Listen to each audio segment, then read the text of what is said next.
আমাদের ভার্চুয়াল স্কুলে আপনাদের সবাইকে স্বাগতম। আজকে আমরা কথা বলবো বঙ্গবন্ধু শিক্ষা বীমা নিয়ে। বেসিক্যালি এই শিক্ষা বীমা দুইটি কারণে করা হয়। একটি হচ্ছে শিশুদের বীমার আওতায় নিয়ে আসা, এবং দ্বিতীয় যে বিষয়টি সেটি অত্যন্ত গুরুত্বপূর্ণ, যে এই দরিদ্র বা অসহায় শিশুদেরকে আসলে আর্থিকভাবে সহযোগিতা করা, বিপদের দিনে তাদের আসলে বন্ধুর মতো তাদের পাশে হাত বাড়িয়ে দেওয়া।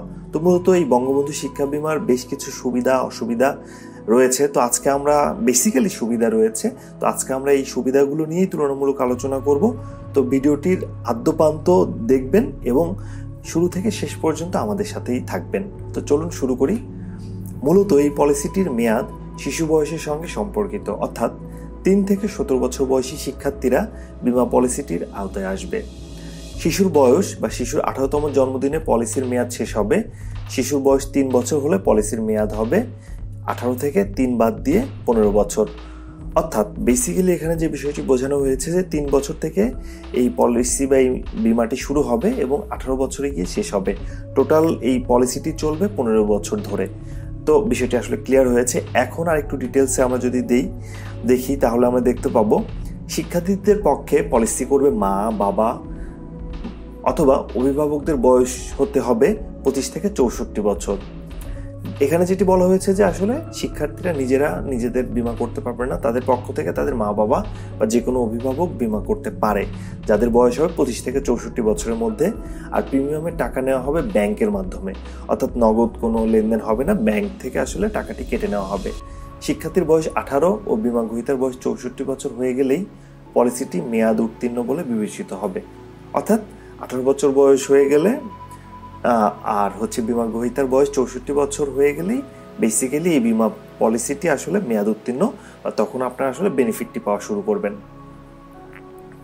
উক্ত নীতিমালায় আরও বলা হয়েছে যে সাধারণ শিক্ষার্থীর মা অথবা বাবা হবেন বীমা গ্রহীতা, তবে মা বাবা জীবিত থাকার অবস্থাতেও তাদের অনুমোদন সাপেক্ষে অন্য যে কেউ অভিভাবক হতে পারেন। আর মা বাবার অবর্তমানে শিক্ষার্থীর ভরণ পোষণকারীও হতে পারেন বীমা গ্রহীতা। অনেক সময় দেখা যায় যে দরিদ্র শিক্ষার্থী, তাদের মা বাবা আসলে ওইভাবে বীমা করার বিষয়ে খুব একটা সচেতন নয়। সেক্ষেত্রে আসলে তাদের পক্ষ থেকে তাদের স্কুলের টিচার বা প্রধান শিক্ষক ওই স্টুডেন্টদের পক্ষ থেকে আসলে বীমা গ্রহীতা হতে পারেন। এক্ষেত্রে তাদের মা বাবার সম্মতি থাকলে আসলে চলবে। আর এখানে আরেকটি ব্যাপার, যে মা বাবা যদি কারো না থাকে, সেই মা বাবার অবর্তমানে আসলে যে ভরণ পোষণ করে থাকেন তিনি আসলে বীমা গ্রহীতা হতে পারেন। তো বিষয়টি ক্লিয়ার হয়েছে।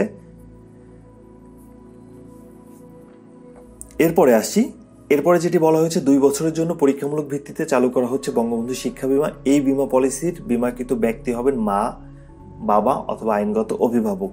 পলিসির মেয়াদের মধ্যে মা, বাবা, আইনগত অভিভাবক মারা গেলে অথবা দুর্ঘটনাজনিত সম্পূর্ণ বা স্থায়ী অক্ষম হলে অথবা পঙ্গু হয়ে গেলে মাসে 500 টাকা করে বৃত্তি দেওয়া হবে শিক্ষার্থীদের। এই বৃত্তি দেওয়া হবে পলিসির বাকি মেয়াদ, অর্থাৎ বীমা পলিসি মেয়াদ উত্তীর্ণ হওয়ার আগ পর্যন্ত প্রতি মাসে। অর্থাৎ এখানে যেটি বলা হয়েছে যে পলিসির মেয়াদের মধ্যে, অর্থাৎ 3 থেকে 18 বছরের মধ্যেই যদি আইনগত অভিভাবক স্থায়ী বা সম্পূর্ণ অক্ষম হয়ে যায় বা পঙ্গু হয়ে যায়, সেই ক্ষেত্রে ওই স্টুডেন্টের বা ওই শিক্ষার্থীর শিক্ষা কার্যক্রম সম্পূর্ণ করতে বা তাদেরকে আসলে গড়ে তোলার জন্য প্রতি মাসে ন্যূনতম বা ফিক্সড অ্যামাউন্টটি আসলে 500 টাকা করে বৃত্তি দেওয়া হবে। আর এই বৃত্তিটি চলবে ওই শিক্ষার্থীর পলিসির বাকি মেয়াদ, অর্থাৎ 18 বছর পূর্ণ হওয়ার আগ পর্যন্ত, এবং এটি প্রতি মাসে দেওয়া হবে। তো এর ফলে যেটি হবে আসলে শিক্ষার্থী খুব ভালো করেই তার প্রাথমিক যে শিক্ষা রয়েছে সেটি সম্পূর্ণ করতে পারবে।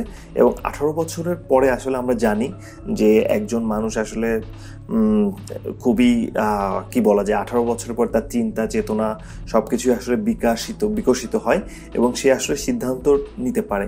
সো 18 বছর পর্যন্ত সে আসলে এই বৃত্তির আওতায় আসবে এবং পরবর্তীতে সে আসলে এই পলিসির বৃত্তির আওতা থেকে বের হয়ে যাবে। তো আসলে এখানে এই বিষয়টি ক্লিয়ারলি বোঝানো হয়েছে। এরপরে যেটি, যে বীমা গ্রহীতা মারা গেলে যে মাসে মারা যাবেন সে মাসের শেষে বৃত্তি দেওয়া শুরু হবে। শিশুর বয়স 18 বছর হওয়া পর্যন্ত মাসে মাসে এই বৃত্তি দেওয়া চলতে থাকবে। তবে কেউ যদি দুর্ঘটনার কারণে পঙ্গু হয়ে যান তাহলে জীবন বীমা কর্পোরেশনের অনুমোদিত চিকিৎসকের সনদ নিয়ে বৃত্তি দেওয়া শুরু করা হবে। অর্থাৎ এখানে বলা হয়েছে যে মাসে মারা যাবে সে মাস থেকে আসলে সে মাসের শেষে আসলে এই বৃত্তি কার্যক্রম শুরু হবে এবং 18 বছর হওয়া পর্যন্ত এই বৃত্তি দেওয়া চলতে থাকবে, যেটা আমরা পূর্বেই বলেছি। তবে কেউ দুর্ঘটনার কারণে পঙ্গু হয়ে গেলে জীবন বীমা কর্পোরেশন অনুমোদিত চিকিৎসকের সনদ নিয়ে বৃত্তি দেওয়া শুরু করা হবে। অর্থাৎ এটিও ক্লিয়ার যে কেউ পঙ্গু হয়ে গেলে সেক্ষেত্রে আসলে জীবন বীমা কর্পোরেশন যেটি রয়েছে এখানে অনুমোদিত যারা চিকিৎসক রয়েছে, লিস্টেড চিকিৎসক, এই চিকিৎসকদের সত্যায়ন লাগবে যে হ্যাঁ তিনি আসলেই পঙ্গু হয়ে গিয়েছেন, তাকে বৃত্তির আওতায় তার সন্তানকে বা তিনি যাকে লালন পালন করেন, ভরণ পোষণ করেন, তাকে আসলে বৃত্তির আওতায় নিয়ে আসা যায়। তো এখানে আসলে এই বিষয়গুলোই বোঝানো হয়েছে। এরপরে বঙ্গবন্ধু শিক্ষা বিমা চালুর জন্য প্রতি জেলা থেকে একটি করে প্রাথমিক, মাধ্যমিক, কারিগরি ও মাদ্রাসা 10ম শ্রেণী পর্যন্ত শিক্ষা প্রতিষ্ঠান বেছে নেওয়া হচ্ছে।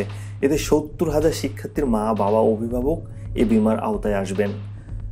অর্থাৎ প্রতি জেলা থেকে একটি করে প্রাথমিক, মাধ্যমিক, কারিগরি, অর্থাৎ 64 জেলা থেকে এরকম প্রাথমিক, মাধ্যমিক, কারিগরি প্রথম যে এই প্রতিষ্ঠানগুলো থেকে আসলে 10ম শ্রেণী পর্যন্ত নেওয়া হবে। সো 70,000-এর মতো মোট আসলে অভিভাবক যারা এই বিমার আওতায় আসবেন। আপাতত প্রিমিয়ামের অর্থ আইডিআরএ তহবিলে থেকে দেওয়া হবে জীবন বীমা কর্পোরেশন। আচ্ছা, এখানে যেটি বলা হয়েছে যে আপাতত প্রিমিয়ামের অর্থ আইডিআরএ তহবিল থেকে দেওয়া হবে জীবন বীমা কর্পোরেশনকে। তার মানে জীবন বীমা কর্পোরেশনকে এই অর্থটি দেবে আইডিআরএ। কোনো দাবি উত্থাপিত হলে তা পরিশোধ করতে হবে জেবিসি, জীবন বীমা কর্পোরেশন। অর্থাৎ কোনো দাবি থাকলে সেটি আসলে জীবন বীমা কর্পোরেশনেই উত্থাপন করবে। অর্থাৎ যারা বীমা গ্রহীতা তাদের কোনো দাবি বা তারা কোনো বৃত্তির জন্য এলিজিবল হলে সেই ক্ষেত্রে আসলে তারা জীবন বীমা কর্পোরেশনের সাথে যোগাযোগ করে এগুলো সম্পন্ন করবে। এরপরে কোথায় করবেন এই বীমা? এখানে যেটি বলা রয়েছে যে জাতীয় বীমা দিবস উপলক্ষে আগামী 1 মার্চ 2021 সালের 1 মার্চ বঙ্গবন্ধু বীমা পলিসি মেলা আয়োজন করেছে বীমা উন্নয়ন ও নিয়ন্ত্রণ কর্তৃপক্ষ আইডিআরএ। দিবসটি উপলক্ষে আইডিআরএ নিজস্ব অর্থায়ন চালু করা হচ্ছে বঙ্গবন্ধু শিক্ষা বীমা। এর বার্ষিক প্রিমিয়াম 85 টাকা। সো এই বিষয়গুলোই আসলে মূলত যে আমরা যেটা আসলে জানতে পারছি যে বঙ্গবন্ধু শিক্ষা বীমা বেসিক্যালি শিশুদের শিক্ষার জন্য, তাদেরকে নিরাপত্তা দানের জন্য, এবং এই বীমার মাধ্যমে আসলে শিশুদেরকে তাদের প্রাথমিক যে শিক্ষা এবং মাধ্যমিক যে শিক্ষা আসলে এই শিক্ষা সম্পন্ন করতে যেন কোনো প্রতিবন্ধকতা না থাকে, সেই জন্যই এই বীমা প্রিমিয়াম বা এই বীমা ব্যবস্থা চালু করা হয়েছে। তো আশা করি এই টোটাল ভিডিওর মাধ্যমে আপনারা যারা ইয়াং রয়েছেন বা অভিভাবক রয়েছেন তারা খুব সহজেই আসলে বুঝতে পারলেন যে কিভাবে বঙ্গবন্ধু শিক্ষা বীমা করবেন বা কিভাবে এই শিক্ষা বীমা দেওয়া হবে এবং কোন শ্রেণী পর্যন্ত দেওয়া হবে। যেটি বলেছি যে 10ম শ্রেণী পর্যন্ত দেওয়া হবে এবং প্রত্যেকটি জেলাতেই আসলে দেওয়া হবে, মাদ্রাসাতেও দেওয়া হবে এবং এই বিষয়গুলো আসলে তো মোটামুটি যদি আশা করি বুঝতে পেরেছেন। তো ভিডিওটি ভালো লাগলে অবশ্যই সাবস্ক্রাইব করবেন এবং লাইক কমেন্টে আমাদেরকে উৎসাহিত করবেন। তো সে পর্যন্তই, ধন্যবাদ আপনাদের সবাইকে।